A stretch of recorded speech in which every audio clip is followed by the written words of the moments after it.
Olá, seja bem-vindo a mais um Giro de Notícias aqui na sua TV Araripe. Eu sou Mária Ferreira e a partir de agora nós iremos girar juntos nesta terça-feira, dia 11 de julho de 2023. CPI do 8x1 retoma trabalhos com depoimento de Mauro Cid, ex-ajudante de ordens de Bolsonaro. O tenente-coronel Mauro Cid, ex-ajudante de ordens de Jair Bolsonaro do PL, presta depoimento hoje, terça-feira, na Comissão Parlamentar Mista de Inquérito, do dia 8 de janeiro, a partir das 9 horas da manhã.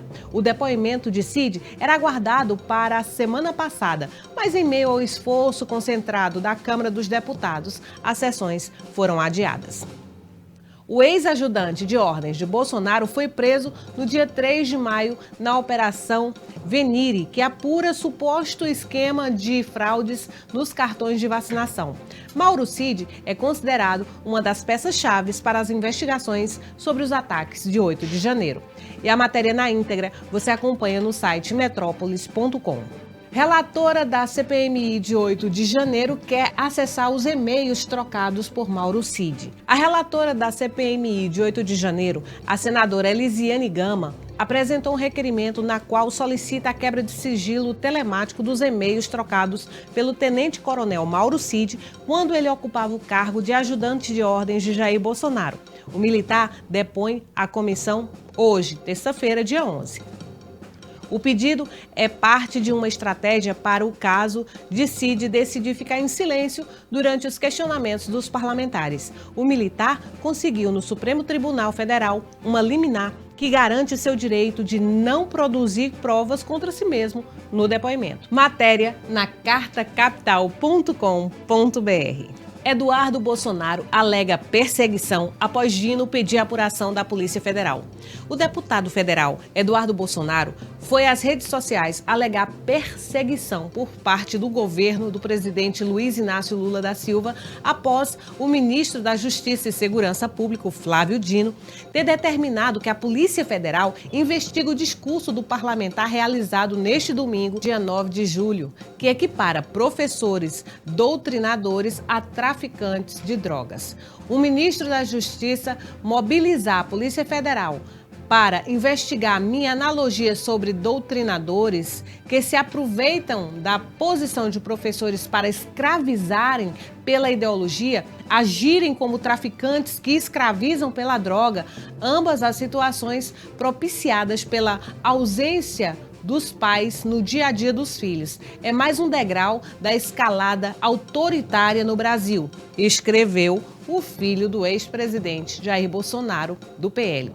Ontem, segunda-feira, Dino afirmou que determinou que a Polícia Federal apure para identificar indícios de eventuais crimes, notadamente incitações ou apologias a atos criminosos.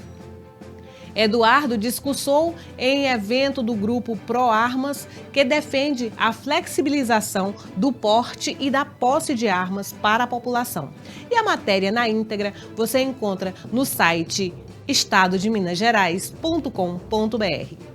Lula marca data de lançamento do novo PAC. O presidente Lula marcou para 27 de julho a cerimônia de lançamento do novo PAC, Programa de Investimento em Obras Públicas e de Parcerias Público-Privadas. O martelo foi batido em reunião com integrantes da Casa Civil na segunda-feira, dia 10, no Palácio do Planalto, quando os detalhes do programa foram apresentados ao petista. Lula decidiu manter o lançamento para julho mesmo, sem o projeto do novo arcabouço fiscal ter sido aprovado definitivamente pela Câmara, o que só deve acontecer em agosto. Até então, o governo vinha aguardando a aprovação da proposta para saber quanto exatamente terá de espaço no orçamento da União para o novo PAC. O projeto do novo arcabouço prevê piso para investimento equivalente a 0,6% do PIB, ou cerca de 70 bilhões de reais no próximo ano. Matéria na íntegra você encontra no site metrópolis.com. Felipe Prior é condenado a 6 anos de prisão por estupro. O ex-BBB Felipe Prior foi condenado em primeira instância pelo crime de estupro cometido em 2014. A decisão foi da juíza Eliana Cassales Tosi Bastos, da 7ª Vara Criminal de São Paulo, e o arquiteto deve cumprir 6 anos de prisão em regime semiaberto. Ele pode recorrer em liberdade. O inquérito que investiga os possíveis casos de estupro que o ex-BBB está envolvido foi aberto em 2020. Os fatos teriam acontecido entre os anos de 2014 e 2018 e foram revelados logo após o arquiteto deixar a casa do Big Brother Brasil.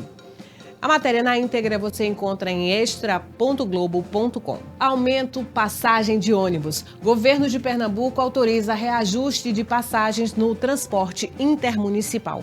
As passagens de ônibus rodoviários que fazem as linhas intermunicipais no estado de Pernambuco estão mais caras. O governo de Pernambuco autorizou um novo reajuste dos valores que passou a vigorar na segunda-feira, dia 10.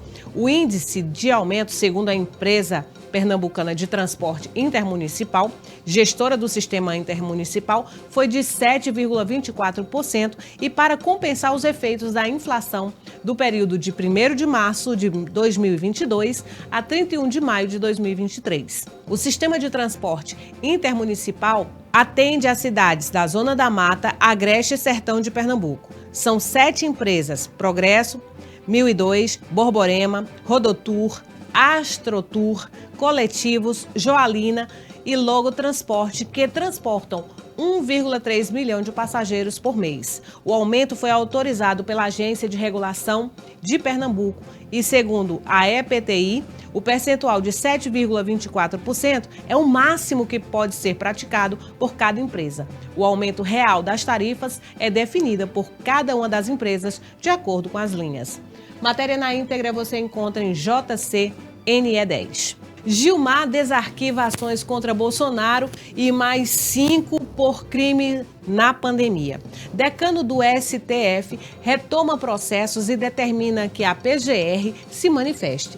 Segundo o ministro, o caso não poderia ter sido arquivado pela Justiça Federal do Distrito Federal, pois envolve uma autoridade com prerrogativa de foro. O ministro Gilmar Mendes, do Supremo Tribunal Federal, anulou ontem uma decisão da Justiça que arquivou ações contra Jair Bolsonaro em razão das supostas omissões e irregularidades na gestão da pandemia de Covid-19.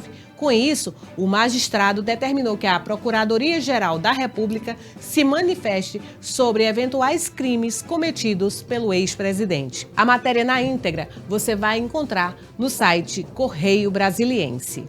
Olinda. Rodoviários fecham garagem e deixam o TI de Xambá sem ônibus após motorista levar pedrada na boca. Motorista teve sangramento no rosto, já que a pedra atingiu sua boca e provocou um corte debaixo da gengiva.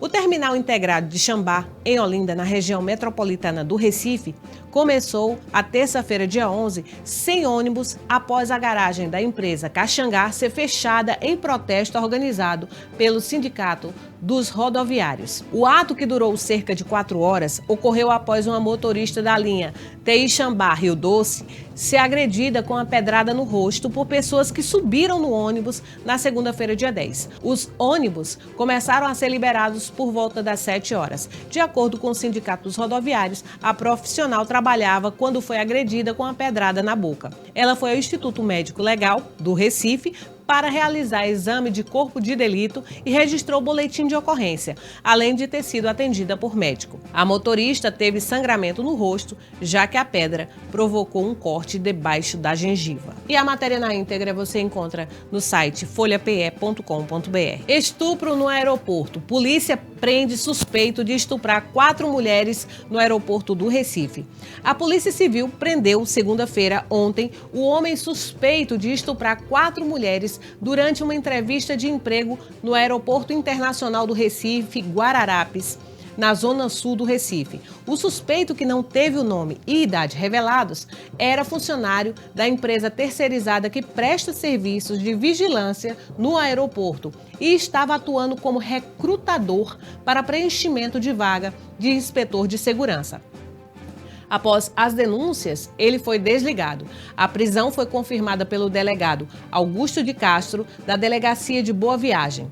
Houve o cumprimento de mandado de prisão e ele seguirá para o COTEL, Centro de Observação e Triagem, em Abreu e Lima, disse o delegado. O mandado de prisão preventiva foi expedido pela 7ª Vara Criminal da capital. O suspeito estava escondido na casa do pai, no bairro do Ipsep, também na zona sul do Recife. Segundo a Polícia Civil, 2 vítimas têm 23 anos e outras 2 têm 37. 3 delas procuraram a Delegacia de Boa Viagem em 30 de junho, um dia após a entrevista de emprego que aconteceu numa sala do aeroporto. A 4ª vítima procurou dias depois. A matéria na íntegra você também encontra em Jornal do Comércio online. Ação emergencial. Com 15 municípios em situação de emergência, Raquel Lira dobra a verba de auxílio destinado às cidades pernambucanas. Após sobrevoar nesta segunda-feira municípios da Mata Sul pernambucana castigados pelas chuvas, a governadora Raquel Lira determinou o reajuste em 100% do custeio imediato de benefícios eventuais emergenciais para municípios afetados por situações de emergência e calamidade. Ao todo, 15 cidades da região estão nessa situação. O valor será dobrado permanentemente para todo o estado. Conforme as regras, o valor destinado a cada município que precisa solicitar os recursos será calculado com base em seu porte. Os municípios de pequeno porte 1 e 2 passam a receber R$ 24 mil em vez de 12 mil. E a matéria na íntegra você acompanha em jcne10.com.br. Continuamos falando sobre clima. Chuvas em Pernambuco. INMEP afirma que a chuva dará trégua nos próximos dias em Pernambuco e Alagoas. Estados emitiram decreto de situação de emergência. Após os decretos de situação de emergência em 15 cidades da zona da Mata Sul de Pernambuco, as fortes chuvas devem diminuir nos próximos dias. É o que aponta o Instituto Nacional de Meteorologia. Na última semana, a população de Pernambuco tem vivido pesadelos por conta das chuvas intensas na região que afetaram cerca de 3,5 mil pessoas de mais de 1.000 famílias. O estado de calamidade ocorreu principalmente nos municípios da Zona da Mata Sul, Palmares, São Benedito do Sul, Belém de Maria, Água Preta, Catende, Quipapá, Chechel, Barreiros, Joaquim Nabuco, Cortês, Jaqueira, São José da Coroa Grande, Primavera, Rio Formoso e Maraial. Além disso, 13 pontos de deslizamentos foram registrados nessa cidade, sendo 4 em Catende, 7 em Joaquim Nabuco, 1 em Cortês e 1 em Rio Formoso. Os decretos de situação de emergência têm validade de 180 dias. E a matéria na íntegra você encontra em Folha PE. Previsão do tempo para hoje, segundo a APAC. Sertão pernambucano. Vamos saber como é que vai ser o dia aqui no sertão de Pernambuco.